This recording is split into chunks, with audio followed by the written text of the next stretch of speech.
ਦਮਦਮੀ ਟਕਸਾਲ ਦੇ ਮੁਖੀ ਅਤੇ ਸੰਤ ਸਮਾਜ ਦੇ ਪ੍ਰਧਾਨ ਸੰਤ ਗਿਆਨੀ ਹਰਨਾਮ ਸਿੰਘ ਖਾਲਸਾ ਨੇ ਖੇਤੀ ਕਾਨੂੰਨਾਂ ਦੇ ਵਿਰੁੱਧ ਕਿਸਾਨਾਂ ਦੇ ਹੱਕ ਵਿੱਚ ਲੜਾਈ ਲੜ ਰਹੇ ਨੌਜਵਾਨ ਆਗੂ ਦੀਪ ਸਿੱਧੂ ਦੀ ਗ੍ਰਿਫਤਾਰੀ ਤੇ ਚਿੰਤਾ ਜ਼ਾਹਿਰ ਕਰਦਿਆਂ ਕਿਹਾ ਕਿ ਦੀਪ ਸਿੱਧੂ ਦਾ ਜਾਨੀ ਜਾਂ ਜਿਸਮਾਨੀ ਨੁਕਸਾਨ ਲਈ ਕੇਂਦਰ ਸਰਕਾਰ ਜ਼ਿੰਮੇਵਾਰ ਹੋਵੇਗੀ।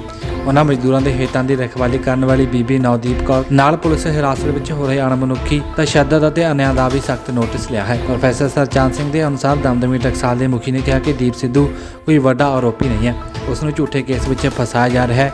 ਉਸ ਦਾ ਕਸੂਰ ਸਿਰਫ ਇੰਨਾ ਹੈ ਕਿ ਉਸਨੇ ਕਿਸਾਨਾਂ ਦੇ ਹਿੱਤ ਵਿੱਚ ਖੇਤੀ ਬਾਰੇ ਕਾਲੇ ਕਾਨੂੰਨਾਂ ਦੇ ਖਿਲਾਫ ਆਵਾਜ਼ ਬੁਲੰਦ ਕੀਤੀ ਅਤੇ ਸੰਘਰਸ਼ ਵਿੱਢਦਿਆਂ ਕੇਂਦਰ ਸਰਕਾਰ ਦਾ ਡਟ ਕੇ ਵਿਰੋਧ ਕੀਤਾ। ਉਹਨਾਂ ਕਿਹਾ ਕਿ ਕੇਸਰੀ ਨਿਸ਼ਾਨ ਸਾਹਿਬ ਦਾ ਸਭ ਤਨੋਂ ਮਨੋਂ ਸਤਿਕਾਰ ਕਰਦੇ ਨੇ। ਕਿਸੇ ਨੂੰ ਵੀ ਇਹ ਨਹੀਂ ਭੁੱਲਣਾ ਚਾਹੀਦਾ ਕਿ ਇਸੇ ਕੇਸਰੀ ਨਿਸ਼ਾਨ ਸਾਹਿਬ ਦੀ ਰਹਿਨੁਮਾਈ ਹੇਠ ਹਿੰਦੁਸਤਾਨ ਦੀਆਂ ਸਦੀਆਂ ਤੋਂ ਚੱਲੀ ਆ ਰਹੀ ਗੁਲਾਮੀ ਦੀ ਜੰਜੀਰਾਂ ਨੂੰ ਕੱਟਿਆ ਗਿਆ ਸੀ।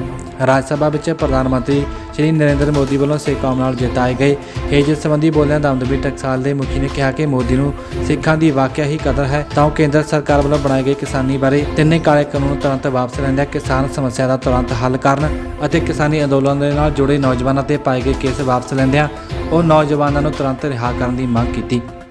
ਉਹਨਾਂ ਕਿਹਾ ਕਿ ਨੌਜਵਾਨਾਂ ਦੀ ਗ੍ਰਿਫਤਾਰੀ ਦੇ ਨਾਲ ਦੇਸ਼ ਵਿਦੇਸ਼ ਵਿੱਚ ਸਿੱਖ ਸੰਗਤਾਂ ਦੀਆਂ ਭਾਵਨਾਵਾਂ ਭੜਕ ਸਕਦੀਆਂ ਨੇ। ਮਾਹੌਲ ਖਰਾਬ ਹੋਣ ਤੋਂ ਬਚਾਉਣਾ ਸਰਕਾਰ ਦੇ ਹੱਥ ਵਿੱਚ ਹੈ। ਦਮਦਮੀ ਟਕਸਾਲ ਦੇ ਮੁਖੀ ਸੰਤ ਗਿਆਨੀ ਹਰਨਾਮ ਸਿੰਘ ਖਾਲਸਾ ਨੇ ਦੀਪ ਸਿੱਧੂ ਦੀ ਗ੍ਰਿਫਤਾਰੀ ਤੇ ਕਿਸਾਨ ਜਥੇਬੰਦੀਆਂ ਦੇ ਆਗੂਆਂ ਦੀ ਹੈਰਾਨੀਜਨਕ ਚੁੱਪੀ ਦੇ ਸਵਾਲ ਉਠਾਉਂਦਿਆਂ ਕਿਹਾ ਕਿ ਸੰਘਰਸ਼ਸ਼ੀਲ ਹਰੇਕ ਵਿਅਕਤੀ ਦੀ ਸੁਰੱਖਿਆ ਕਿਸਾਨ ਜਥੇਬੰਦੀਆਂ ਦੇ ਆਗੂਆਂ ਦਾ ਸਰੋਕਾਰ ਹੋਣਾ ਚਾਹੀਦਾ ਹੈ। ਉਹਨਾਂ ਦੀਪ ਸਿੱਧੂ ਸਮੇਤ ਕਿਸਾਨ ਅੰਦੋਲਨ ਵਿੱਚ ਹਿੱਸਾ ਪਾ ਰਹੇ ਹਰੇਕ ਵਿਅਕਤੀ ਦੀ ਗ੍ਰਿਫਤਾਰੀ ਅਤੇ ਝੂਠੇ ਕੇਸ ਪਾਏ ਜਾਣ ਤੇ ਕਿਸਾਨ ਜਥੇਬੰਦੀਆਂ ਦੇ ਆਗੂਆਂ ਨੂੰ ਮੂਕ ਦਰਸ਼ਕ ਬਣੇ ਰਹਿਣ ਦੀ ਥਾਂ ਜ਼ਬਰ ਜ਼ੁਲਮ ਦੇ ਵਿਰੁੱਧ ਮਜ਼ਬੂਤ ਆਵਾਜ਼ ਉਠਾਉਣ ਅਤੇ ਸਰਕਾਰ ਨੂੰ ਸਖਤ ਤਾੜਨਾ ਕਰਨ ਦੀ ਲੋੜ ਤੇ ਜ਼ੋਰ ਦਿੱਤਾ। ਕਿਸਾਨ ਜਥੇਬੰਦੀਆਂ ਦੇ ਆਗੂਆਂ ਨੂੰ ਵੀ ਇੱਕ ਦੂਜੇ ਪ੍ਰਤੀ ਦੁਸ਼ਮਣਬਾਜ਼ੀ ਬੰਦ ਕਰਨ ਅਤੇ ਆਪਸੀ ਮਤਭੇਦ ਭੁਲਾ ਕੇ ਕਿਸਾਨੀ ਸਰੋਕਾਰਾਂ ਲਈ ਇਕਜੁੱਟ ਹੋ ਕੇ ਸੰਘਰਸ਼ ਜਾਰੀ ਰੱਖਣ ਦੀ ਅਪੀਲ ਕੀਤੀ। ਉਹਨਾਂ ਕਿਹਾ ਕਿ ਲੋਕਤੰਤਰ ਮੁਤਾਬਕ ਚੱਲ ਰਹੇ ਕਿਸਾਨ ਸੰਘਰਸ਼ ਨੂੰ ਬਲਪੂਰਵਕ ਜਾਂ ਕਿਸੇ ਵੀ ਗਲਤ ਤਰੀਕੇ ਦੇ ਨਾਲ ਦਬਾਉਣ ਦੀ ਕੋਸ਼ਿਸ਼ ਬਰਦਾਸ਼ਤ ਨਹੀਂ ਕੀਤੀ ਜਾਵੇਗੀ। ਬਿਊਰੋ ਰਿਪੋਰਟ ਆਵਾਜ਼ੇ ਕੌਮ ਟੀਵੀ।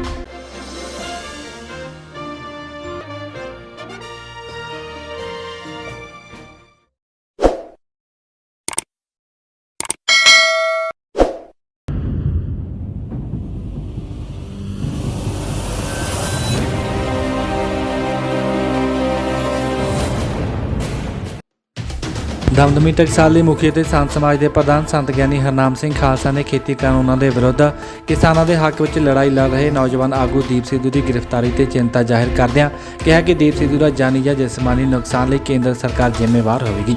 ਉਹਨਾਂ ਮਜ਼ਦੂਰਾਂ ਦੇ ਹਿੱਤਾਂ ਦੀ ਰਖਵਾਲੀ ਕਰਨ ਵਾਲੀ ਬੀਬੀ ਨਵਦੀਪ ਕੌਰ ਨਾਲ ਪੁਲਿਸ ਹਿਰਾਸਤ ਵਿੱਚ ਹੋ ਰਹੇ ਅਣਮਨੁੱਖੀ ਤਸ਼ੱਦਦ ਅਤੇ ਅਨਿਆਂ ਦਾ ਵੀ ਸਖਤ ਨੋਟਿਸ ਲਿਆ ਹੈ। ਪ੍ਰੋਫੈਸਰ ਸਰਚੰਦ ਸਿੰਘ ਦੇ ਅਨੁਸਾਰ ਦਮਦਮੀ ਟਕਸਾਲ ਦੇ ਮੁਖੀ ਨੇ ਕਿਹਾ ਕਿ ਦੀਪ ਸਿੱਧੂ ਕੋਈ ਵੱਡਾ ਆਰੋਪੀ ਨਹੀਂ ਹੈ, ਉਸ ਨੂੰ ਝੂਠੇ ਕੇਸ ਵਿੱਚ ਫਸਾਇਆ ਜਾ ਰਿਹਾ ਹੈ।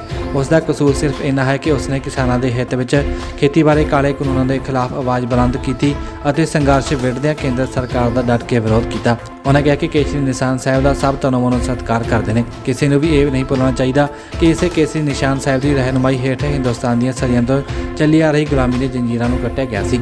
ਰਾਜ ਸਭਾ ਵਿੱਚ ਪ੍ਰਧਾਨ ਮੰਤਰੀ ਸ਼੍ਰੀ ਨਰਿੰਦਰ ਮੋਦੀ ਵੱਲੋਂ ਸਿੱਖ ਕੌਮ ਨਾਲ ਜਿਤਾਏ ਗਏ ਹੇਜ ਸੰਬੰਧੀ ਬੋਲਦਿਆਂ ਦਮਦਮੀ ਟਕਸਾਲ ਦੇ ਮੁਖੀ ਨੇ ਕਿਹਾ ਕਿ ਮੋਦੀ ਨੂੰ ਸਿੱਖਾਂ ਦੀ ਵਾਕਿਆ ਹੀ ਕਦਰ ਹੈ ਤਾਂ ਉਹ ਕੇਂਦਰ ਸਰਕਾਰ ਵੱਲੋਂ ਬਣਾਏ ਗਏ ਕਿਸਾਨੀ ਬਾਰੇ ਤਿੰਨੇ ਕਾਲੇ ਕਾਨੂੰਨ ਤੁਰੰਤ ਵਾਪਸ ਲੈਂਦਿਆਂ ਕਿਸਾਨ ਸਮੱਸਿਆ ਦਾ ਤੁਰੰਤ ਹੱਲ ਕਰਨ ਅਤੇ ਕਿਸਾਨੀ ਅੰਦੋਲਨ ਦੇ ਨਾਲ ਜੁੜੇ ਨੌਜਵਾਨਾਂ ਤੇ ਪਾਏ ਗਏ ਕੇਸ ਵਾਪਸ ਲੈਂਦਿਆਂ ਉਹ ਨੌਜਵਾਨਾਂ ਨੂੰ ਤੁਰੰਤ ਰਿਹਾ ਕਰਨ ਦੀ ਮੰਗ ਕੀਤੀ।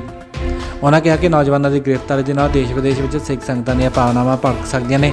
ਮਾਹੌਲ ਖਰਾਬ ਹੋਣ ਤੋਂ ਬਚਾਉਣਾ ਸਰਕਾਰ ਦੇ ਹੱਥ ਵਿੱਚ ਹੈ। ਦਮਦਮੀ ਟਕਸਾਲ ਦੇ ਮੁਖੀ ਸੰਤ ਗਿਆਨੀ ਹਰਨਾਮ ਸਿੰਘ ਖਾਲਸਾ ਨੇ ਦੀਪ ਸਿੱਧੂ ਦੀ ਗ੍ਰਿਫਤਾਰੀ ਤੇ ਕਿਸਾਨ ਜਥੇਬੰਦੀਆਂ ਦੇ ਆਗੂਆਂ ਦੀ ਹੈਰਾਨੀਜਨਕ ਚੁੱਪੀ ਦੇ ਸਵਾਲ ਉਠਾਉਂਦਿਆਂ ਕਿਹਾ ਕਿ ਸੰਘਰਸ਼ਸ਼ੀਲ ਹਰੇਕ ਵਿਅਕਤੀ ਦੀ ਸੁਰੱਖਿਆ ਕਿਸਾਨ ਜਥੇਬੰਦੀਆਂ ਦੇ ਆਗੂਆਂ ਦਾ ਸਰੋਕਾਰ ਹੋਣਾ ਚਾਹੀਦਾ ਹੈ। ਉਹਨਾਂ ਦੀਪ ਸਿੱਧੂ ਸਮੇਤ ਕਿਸਾਨ ਅੰਦੋਲਨ ਵਿੱਚ ਹਿੱਸਾ ਪਾ ਰਹੇ ਹਰੇਕ ਵਿਅਕਤੀ ਦੀ ਗ੍ਰਿਫਤਾਰੀ ਅਤੇ ਝੂਠੇ ਕੇਸ ਪਾਏ ਜਾਣ ਤੇ ਕਿਸਾਨ ਜਥੇਬੰਦੀਆਂ ਦੇ ਆਗੂਆਂ ਨੂੰ ਮੂਕ ਦਰਸ਼ਕ ਬਣੇ ਰਹਿਣ ਦੀ ਥਾਂ ਜ਼ਬਰ ਜ਼ੁਲਮ ਦੇ ਵਿਰੁੱਧ ਮਜ਼ਬੂਤ ਆਵਾਜ਼ ਉਠਾਉਣ ਅਤੇ ਸਰਕਾਰ ਨੂੰ ਸਖਤ ਤਾੜਨਾ ਕਰਨ ਦੀ ਲੋੜ ਤੇ ਜ਼ੋਰ ਦਿੱਤਾ। ਕਿਸਾਨ ਜਥੇਬੰਦੀਆਂ ਦੇ ਆਗੂਆਂ ਨੂੰ ਵੀ ਇੱਕ ਦੂਜੇ ਪ੍ਰਤੀ ਦੁਸ਼ਮਣਬਾਜ਼ੀ ਬੰਦ ਕਰਨ ਅਤੇ ਆਪਸੀ ਮਤਭੇਦ ਭੁਲਾ ਕੇ ਕਿਸਾਨੀ ਸਰੋਕਾਰਾਂ ਲਈ ਇਕਜੁੱਟ ਹੋ ਕੇ ਸੰਘਰਸ਼ ਜਾਰੀ ਰੱਖਣ ਦੀ ਅਪੀਲ ਕੀਤੀ।